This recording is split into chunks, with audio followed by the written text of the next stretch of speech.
பேசணும்னு நினைக்கிறீங்களா? கொடுங்க. மேடம், நானும் அனில் கொஞ்சம் இப்பதான் அதனால என்ன விட்டுருங்க. நடிக்க விட்டுருங்க. கல்யாணத்துக்கு முன்னாடி கோட் ஷூட்டு ஷர்ட் இன்சர்ட் பண்ணிட்டு வருவீங்க. கல்யாணம் முடிஞ்சதுக்கு அப்புறம் ஒரு ஸ்டைலிஷா இப்போ வந்து அப்படியே ஜிகி ஜிகின்னு அதெல்லாம் ஒன்றும் இல்லை, நான் சாதாரணமாக சொல்லி அனுப்புனது இல்லைப்பா. இது புதுசாக எடுத்தேன், போட்டுன்னு வந்தேன், அவ்வளோதான், வேற எதுவும் இல்லை. அதெல்லாம் இல்லைங்க, பாவம் அவங்க ஷூட்டிங் போயிருக்காங்க. இது முதல் மேடை வேற, கல்யாணம் முடிஞ்சு எல்லாம் முடிஞ்சு முதல் மேடை எப்படி இருக்கு? வீட்டில் இருந்து வச்சுட்டு வந்தேன், அதெல்லாம் இது முதல் மேடை தான். அது யாரையும் புண்படுத்தாத கேள்விகளை கேட்குமாறு அன்புடன் கேட்டுக்கொள்கிறோம். தனா சார், அந்த கிங்ஸ்லி வச்சு ஒர்க் பண்ணது வந்து நெல்சன் நிறைய டைம் சொல்லியிருக்காரு. நீங்க அவர் கூட எப்படி ஒர்க் பண்ணீங்க? எனக்கு அது தெரிஞ்சுக்கணும்னு ஆசை, சொல்லுங்களேன். சார் கூட தான் ஃபர்ஸ்ட் படம் எனக்கு. ஸோ நான் தான் கொஞ்சம் நர்வஸாக இருந்தேன். ஏன்னா ஒரு பெரிய காமெடியன், அவர் வந்தாலே தேட்டரில் நாங்கள்லாம் சிரிச்சிருவோம். ஸோ அவருக்கு கூட ஒர்க் பண்ணும்போது எப்படி இருக்குது இல்லைனா, காமெடியெல்லாம் என் படத்தில் பண்ணதே இல்லை. ஸோ இந்த படத்தில் ஃபர்ஸ்ட் பண்ணேன். ஸோ அவரை நம்பி தான் நான் பண்ணேன். பட் நாங்கள் இப்போ எடிட் பண்ணும்போதெல்லாம் நாங்கள் சிரிப்போம். எடிட்டில் உட்காந்து பார்க்கும்போது எல்லாமே நான் சிரிச்சுட்டே இருக்கேன். ஆனால் ஒர்க் பண்ணும்போது ரொம்ப ரொம்ப ஜாலியாக இருந்தது. அவர் சொன்ன மாதிரி தான், அவருக்கே தெரியாம சீன்லாம் முடிச்சிருவோம். ஏன்னா அவ்வளோதான் கிளம்பணுமா அப்படிமா? ஆமாங்க கிளம்பலாம். ஸோ அவர் வந்து ரொம்ப கஷ்டப்படாம ஈஸியா ஆனால் ரொம்ப நல்லா பண்ண படம் ஹிட்லர்னு நான் நம்புறேன். சூப்பர். கிங்ஸ்லி, நீங்க ஏதாவது பேசணும்னு நினைக்கிறீங்களா? கொடுங்க. மேடம், நானும் அனில் கொஞ்சம் இப்பதான் அதனால என்ன விட்டுருங்க. நான் நிறைய பேசுறோம். தனா சார், இங்க சார் ஹிட்லர் போட்டிருக்கீங்க, அதில் வந்து கன்னும் இருக்குது, இன்னொன்று வந்து நம்ம தேர்தல் ஒரு சிம்பிளும் இருக்குது, சின்னங்கள். இது எதை பற்றி, அரசியல் பற்றியான புரிதல் இருக்குமா? இதில் என்ன சொல்ல வரும்? ஹிட்லர்னா ஒரு சர்வாதிகாரம் தான் எல்லாருக்கும் தெரியும், இடியாமின் இவங்கெல்லாம். ஸோ இது ஹிட்லர் பேர் வச்சுருக்கீங்க சொன்னீங்க, பட் ஆனால் அந்த சிம்பிள் எதை சொல்ல போகுது? சர்வாதிகாரத்தோட சிம்பிளாக தான் ஹிட்லர் அதை கொண்டு வந்திருக்காரு. ஸோ ஸ்வஸ்திக் சின் அதோட சிம்பிள் அது. ஹிட்லரோட கொடியில் இடம்பெற்ற ஒரு முக்கியமான இது. ஸோ ஹிட்லருங்கிற நேம் எப்படி ஒரு இருக்கோ, ஸோ அதனால அந்த சிம்பிளை நாங்கள் கொண்டு வரோம். ஒரு சர்வாதிகாரத்தோட அடையாளமாக மட்டும் கொண்டு வரோம். வேற எதுவும் இந்த இதுக்குள்ள வேற எந்த இதுவும் கிடையாது. ஹிட்லர் நீங்கள் மனசில் வச்சுட்டு ஸ்வஸ்திக் அந்த இதை பார்த்தா மட்டும் போதும்னு நினைக்கிறேன் சார். இல்லை, நீங்கள் சாஃப்டான கேரக்டர் விஜய் ஆண்டனி சார். ஆக்சுவலாக பார்த்தீங்கன்னா நீங்கள் சிம்பிளாக வேற வந்திருக்காரு, செருப்பு கூட போடலை. அவர் எப்படி சூஸ் பண்ணீங்க? நான் சாஃப்ட்வேர் நினைச்சிட்டு இருக்கீங்க நீங்க? இல்ல சார், நீங்க ஸ்டண்ட் கிட்ட சொல்லும் போதே தெரிஞ்சது எனக்கு நிறைய பிளேட் இருக்குது, அதெல்லாம் பார்த்துன்னு சொல்லும் போது ரொம்ப சாஃப்ட் ஆயிட்டீங்க. சரி, ஆக்சுவலா நிறைய பிளேட்ஸ் இருக்கிறதுனால கொஞ்சம் சாஃப்டா ஹேண்டில் பண்ண சொன்னேன். நம்ம சாஃப்டா ஆடா தெரியல, நீங்க நம்மளே சொல்லக்கூடாது, ஹீரோயின்கிட்ட கேட்கலாம். What do you think about me? Am I soft? You have to see the movie to see more shades of sir. I also got shocked. படத்தை பார்த்தா என்னோட மரட்டு குணம் வெளியே தெரியும். டைரக்டர் இன்னும் சொல்லவே இல்லையே உங்களை பத்தி? இல்லை, நான் விஜயானி சாரை சூஸ் பண்ணல, விஜயானி சார் தான் என்ன சூஸ் பண்ணாரு. ஒரு படம் பண்ணுவாங்கன்னு கூப்பிட்டாரு. கதை ஏதாவது இருக்குன்னு தான் சொல்லுங்க அப்படின்னாரு. நான் இந்த ஹிட்லரோட கதையை தான் நான் முதல்ல எழுதின கதை, நான் படமா பண்ணணும்னு நினைச்சது அது. ஆனால் அதை விட்டுட்டு அதுக்கப்புறம் நான் படைவீரன் பண்ணேன். ஸோ இந்த கதை சாருக்கு சரியா இருக்குன்னு நான் நம்பினேன். ஸோ நான் போய் சொன்னேன், அவருக்கும் பிடிச்சிருந்தது, அப்படி தொடங்கப்பட்டது. விஜயானி சார், இது வந்து உங்களுக்கு கொஸ்டின் இங்கே இருக்கீங்க. ஓகே ஓகே, இது வந்து பர்சனலான கொஸ்டின் இருந்தால் விட்டுருங்க, வேணாம், பரவாயில்ல, சரிங்களா? நீங்கள் வந்து செருப்பு போடாத காரணம் என்ன ஏதோ ரகசியம் இருக்கா? இது அப்படி ஒன்றும் இல்லை, திடீர்னு மனசுக்கு தோணுச்சு, திடீர்னு பெருசாக யோசிக்கிறது இல்லை. திடீர்னு ஒரு நாள் ஸ்டாப் பண்ணின்னு தோணுச்சு, ஸ்டாப் பண்ணிட்டேன். திடீர்னு ஆரம்பிக்கணும்னா ஆரம்பிச்சிடலாம், அவ்வளோதான். இப்போ ஒரு விஷயம் சொன்னீங்க, ஹீரோனிகிட்ட வந்து பேசும்போது ஒரு வேவ் லைன் ஒர்க் ஆகலைன்னு சொல்லிட்டு அவங்க கம்யூனிகேஷனுக்காக நீங்கள் விட்டீங்க. மற்ற ஹீரோயின்லாம் எப்படி சார்? தம்பி, என்னது சொல்கிறது, நான் பண்ணுற படங்கள்லாம் சீரியஸான படங்கள்ன்றதுனால நமக்கு வந்து ரொமான்டிக்கான போர்ஷன்ஸ் நிறைய படத்தில் வர்றதில்லை. பெரிய இலக்கு ஒன்று சூஸ் பண்ணிட்டு அதை சால்வ் பண்ணுற நோக்கத்தில் எல்லா கதைகளுமே அமைதுன்றதுனால இந்த படத்துலையும் பார்த்தீங்கன்னா டேரக்டர் வந்து பெரிய ரெஸ்பான்சிபிலிட்டி கொடுத்துறாரு. எல்லா படமே கொஞ்சம் ஆக்ஷன் மோட்லேயும் சீரியஸாக ஹீரோ இருக்க வேண்டிய சூழ்நிலை கொஞ்சம் இதை நம்ம ட்ரை பண்ணியிருக்கோம். ஆக்சுவலாக என்ன சொன்னேன்னா, உங்களுக்கு தமிழ் தெரிஞ்சிருந்தா இன்னும் நிறைய பேசியிருப்பேனே ஷூட்டிங் ஸ்பாட்டில், அது மாதிரி ட்ரை பண்ணியிருப்போமே அப்படின்லாம். கிங்ஸ்லி கிட்ட கொடுங்க.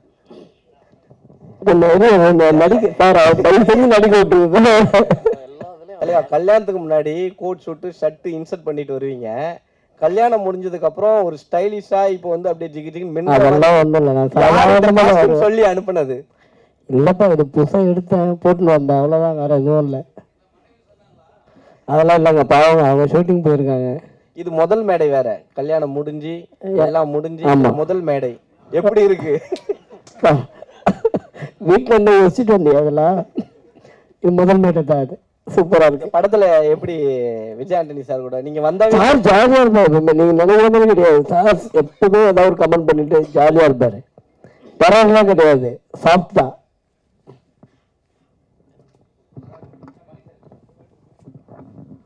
அதாவது ஹிட்லர் வந்து ஒரு பெரிய சர்வாதிகாரிங்கிறது எல்லாருக்குமே ஊருக்கே உலகத்துக்கே தெரியும். அவருடைய ஸ்வஸ்திகா சின்னம் இருக்கு பாருங்க, அதை நீங்கள் குறிப்பிட்டிருக்கீங்க இங்கே. அது ஒரு மத குறியீடு. அது மட்டும் இல்லை, அவர் அடிக்கடி வந்து காளியை பற்றி புகழ்ந்து பேசுவார். காளி இல்லாமல் என்னால் இருக்க முடியாது, காளியினுடைய குற்றப்பார்வை அப்படின்லாம் சொல்லக்கூடியவர். ஆக ஒரு மதத்தினுடைய பிரதிநிதியாக ஹிட்லர்கள் காட்டலீங்களா? நாங்கள் அப்படி எதுவும் காட்டவும் இல்லை, அந்த மாதிரி ப்ரொஜெக்ட் பண்ண வேண்டிய தேவை இந்த படத்துக்கும் இல்லைன்றதுனால நீங்கள் ஹிட்லரை ஒரு சர்வாதிகார ஒரு இதுவாக மட்டும் பார்த்தா போதும்னு தோணுது எனக்கு. மற்றபடி இதுக்கு வந்து வேற எந்த மத அடையாளமோ இதுவோ எதுவுமே கிடையாது. முக்கியமாக ஹிட்லரை குறிப்பிடவும் இல்லை. ஹிட்லருங்கிறது நான் முன்னாடியே சொன்ன மாதிரி அது ஒரு படிமம், அவ்வளோதான். இல்லை, அந்த படிமத்தை வந்து கதாநாயகனை வந்து உயர்த்தி காட்டுற ஒரு தமிழ் சினிமாவில் நீங்கள் இது ஹிட்லர் வந்து கதாநாயகன் சொல்லுதுன்னு நீங்கள் சொல்ல முடியாது. இல்லை இல்லை, நான் வந்து இந்த படத்தினுடைய தலைப்பை வச்சு நான் சொல்கிறேன். படத்தோட தலைப்பு வில்லனுக்கு உண்டான தலைப்பாகவும் இருக்கலாம் இல்லையா? ஓ, அப்படின்னா கதையினுடைய நாயகன் எதிர்நாயகனா? கதையினோட நாயகனை மட்டுமே தலைப்பா வைக்கணும்னு இல்லையே சார்.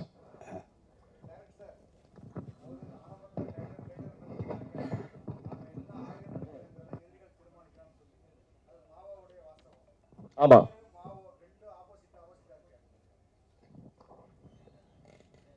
இல்ல எனக்கு அதுதான் புரியல. நீங்க வந்து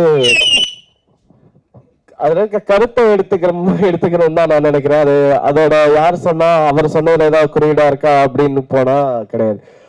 இந்த படத்துக்கு அந்த வரி வந்து ரொம்ப முக்கியமான வரி. ஒரு போராட்டம் அப்படிங்கறது வந்து நம்ம எந்த விதமா போராடம் அப்படிங்கறத வந்து நம்மளோட எதிரி தீர்மானிக்கிறாங்கிற ஒரு மாவோட அந்த வரிகள் வந்து ரொம்ப முக்கியமான வரிகளா நான் நம்புறேன். இதை வந்து அதனால இதை நம்ம கொண்டு வரோம். ஹிட்லருங்கிறத வந்து ஒரு ஒரு சர்வாதிகாரத்தோட ஒரு அடையாளம். ஒரு மனிதன் ஒரு சர்வாதிகாரத்தை அடைஞ்சிடக்கூடாது, ஒரு ஹிட்லரை ஆயிடக்கூடாது அப்படின்ற ஒரு முனைப்பு தான் இந்த படம்.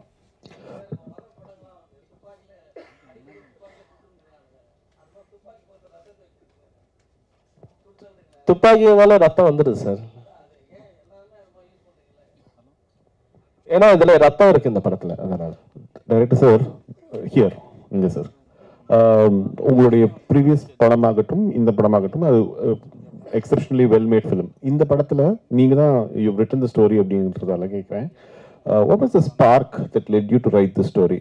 என்ன is based on real life incident? எங்கேயாவது something must have got you to think about this இல்லையா? ரெண்டு விதமா நம்ம வந்து கதைகள் எழுதுவோம் நான் தோணுது என்னை பொறுத்த வரைக்கும். ஒன்று, நம்ம வந்து சில படங்கள் பார்ப்போம், நம்ம ரொம்ப பிடிச்ச படங்கள் இருக்கும், அந்த பிடிச்ச படங்களை ரெஃபரன்ஸை வச்சுட்டு நம்ம ஒரு கதை யோசிப்போம். ரெண்டாவது, நம்ம வாழ்க்கையில நடந்த சம்பவங்கள் ஏதாவது ஒன்று நம்ம பாதிச்சதை வச்சு கதை எழுதுவோம். எல்லாருக்குமே இது அந்த முதல் கதைங்கிறது இந்த ரெண்டு இடத்துல இருந்து ஒன்று தான் கிடைக்குது நம்புறேன். நான் என்னோட ஒரு நாள் பயணத்துல எனக்கு ஒரு எக்ஸ்பீரியன்ஸ் இருந்தது, அதை பேஸ் பண்ணி யோசிக்கும் போது இப்படி ஒரு கதை வந்தது. இது வந்து ரியல் லைஃப் இன்சிடென்ட்ஸ்ல இருந்து வருதுன்னு சொல்லலாம்.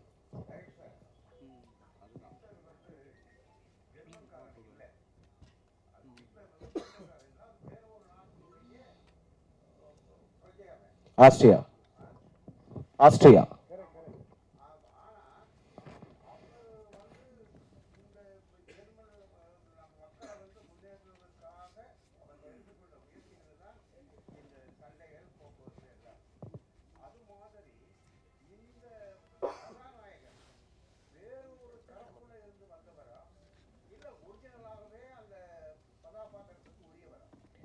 இந்த ஹிட்லருக்கும் கதாநாயகனுக்கும் சம்பந்தம் இல்லை சார். ஹிட்லருக்கும் வில்லனுக்கும் தான் சார் சம்பந்தம் இருக்கு.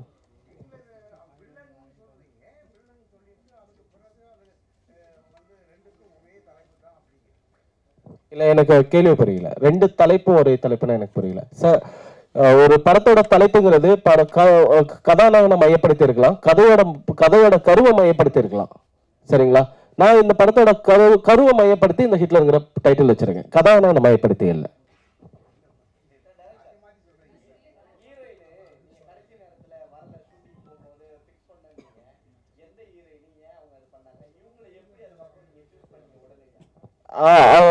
படத்துல நடிக்காதவங்களை பத்தி நம்ம பேசி அதை ஒரு இது பண்ண வேணாம். அவங்க உண்மையிலேயே இந்த படத்துல ரொம்ப இன்வால்மெண்டோட ஒரு ஹீரோயின் இருந்தாங்க. பட் அவங்க பர்சனல் ரீசனால அவங்களால வர முடியல. அவங்க ஃபேமிலியில ஒருத்தருக்கு வந்து ரொம்ப சீரியஸா இருந்ததுனால அவங்க கூட வந்து பார்த்துக்க வேண்டியதாயிருச்சு. அதனால அந்த போனாங்க. 2 நாள்ல எங்களுக்கு வந்து ஒரு ஹீரோயின் கண்டிப்பா வேணும். அதுவும் என்னோட கேரக்டர் ஏற்ற மாதிரி வேணும். விஜயானி சாருக்கு ஆப்டாவும் கரெக்டாகவும் இருக்கணும். ஸோ அதில் நிறைய 2 நாள்ல உட்காந்து கிட்டத்தட்ட 40 மேலே தலையை பிச்சுட்டு யார் யார் இருக்காங்கன்னு பார்த்து அப்படி ஒரு இதில் ஒரு ஃபோட்டோஸ் பார்த்தோம். அந்த ஃபோட்டோஸ் பார்க்கும்போது எனக்கு அது வந்து மோஸ்ட்லி என்னோட கேரக்டர் ஆப்டா இருக்க மாதிரி தெரிஞ்சது. அப்புறம் அவங்க என்ன படங்கள் பண்ணியிருக்காங்கன்னு பார்த்தோம். சீரியல்னு ஒரு படம் மன்மதுரையில் இருந்தாங்க. அவங்க ஒரு விதத்தில் ஒரு பூமிகாவோட ஒரு சாயல் இருந்தது. எனக்கு பூமிகா அவங்க எனக்கு ரொம்ப பிடிக்கும். ரொம்ப நல்ல ஆக்ட்ரஸ். அவங்ககிட்ட ஒரு பாந்தம் இருக்கும். ஸோ அதே மாதிரி என்னோட ஹீரோயினுக்கு வந்து ஒரு ஜாலியான ஒரு பொண்ணு மட்டும் இல்லை, அவளுக்குள்ள ஒரு பெயின் இருக்கு. அவளுக்கு ஒரு எக்ஸ்பெக்டேஷன் இருக்கு லைஃப்ல. ஒவ்வொரு தடவையும் தோத்து வந்து நிக்கிற ஒரு பொண்ணு அவ. ஸோ அந்த பெயினை தாங்குற ஒரு முகம் வேணும்னு தோணுச்சு. ஸோ அது ரியாசுமான் அவங்களுக்கு இருக்குன்னு நான் நம்பினேன். ஸோ அப்படி உள்ள வந்தாங்க. Thank you so much. Yes, thank you so much.